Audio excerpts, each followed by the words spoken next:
За нийгмийн даатгалын сан тогтолцоо гэдэг зүйл өнөөдөр Монгол улсын нийгмийн, эдийн засгийн, бизнесийн, иргэдийн одоо тулгамдсан гэж хэлж болох асуудлын баг хамгийн ихэнд эренбэлэгдсэн нэг ийм л асуудал болчлоо л доо.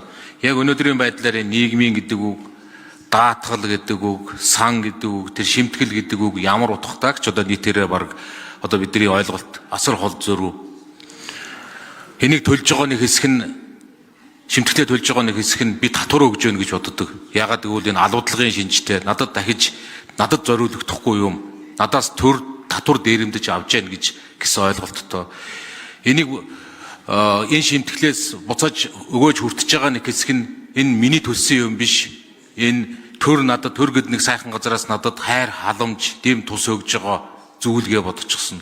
Уг зүүн энэ ирээдүйдээ хийж байгаа хөрөнгө оруулалт энэ сан гэдэг зүйл чинь мэрэгжлийн баг удирдаад хуримтлалын сан бий болоод манайхаар бол үндэсний баялагын сан ирээдүйн өвсөн олон зүйлээр тэр менежмент олон зүйлүүд нь хийгдээд уг нь бол шал өөр зүйлийн тухай ёстой нэг шал өөр зүйлийн тухай яриа өнөөдөр одоо зүгээр ойлголтын зөрүү ингээд асар их хол болчихсон. Эцсийн дүндээ энэ утга учир агуулга гэдэг зүйл ингээ байхгүй болчихсон. Асар том шинжилэл хүлээж байгаа ийм л салбар энд байж идэг. Бид нар нэг юм байга байдлыг талдаа одоо өөр арга алга гэж хаацаалах бас биш л дээ.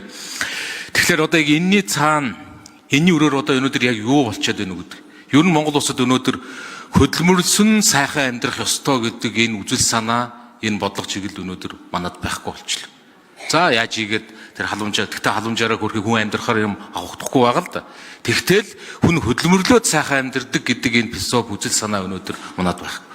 Баяга тэрийг ойлгож байгаа хэсэг нь одоо үндсэндээ Монгол биш гадагшаага гарахыг эрмэлзсэн. Одоо гадаадад үндсэндээ 200 мянган Монгол иргэн байгаа гэж. Ихэнх нь л хөдөлмөрийн насных нь за сурч боловсрох нь байдаг л байх. Тэгтэл ихэнх нь ажил хийхээр энэ 200 мянга чинь манай хөдөлмөрийн насны иргэдийн 20% нь гадагшаага гараад явчихсан. Тэр тусмаа ажил хийж байгаа эдэр насны залуучуудын баг 50% гадаадад гарчихсан. Ийм л улс орн болчихлоо шүү дээ. Ийм л улс орн. Тэгэхээр энэ бол үнэхээр тийм нэг эмзэглэм. Тэгэхээр энэний цаана бид нар яалтчгүй хөдөлмөр хийж байгаа иргэнийг дэмждэг энэ бодлого чиглэл тогтолцоонд ач холбогдол өгөхгүйгээр бид нар яаж одоо цаашаа урагшлах юм бэ? Тэгэхээр энэ хуулийн үзэл санааг би бол асар их дэмжиж байгаа. Энэ бол ажил хөдөлмөр хийж байгаа хүмүүсийг урамшуулах, дэмжих, түлхэж өгөх бодлогыг л энд оруулж ирж байгаа. Мэдээж энэний цаана тооцоо олон зүйлүүдээр нөхцөл байдал тэр хөгжлийнхөө жилээр хэрээр хөдөөж их улаан асуудал гарах бах, тэр засгийн газраас орж ирсэн хууль дүртэй нийлүүлээд тэр цаашдаа хилцээд явах. Гэхдээ бид нар ямар ч байсан энэ улс оронд чинь хөдөлмөр хийдэг хүнийг дэмждэг, урамшуулдаг нэг ганц ширхэг бодлого гарч бас болноод байна чинь. Баялаг үтээж байгаа.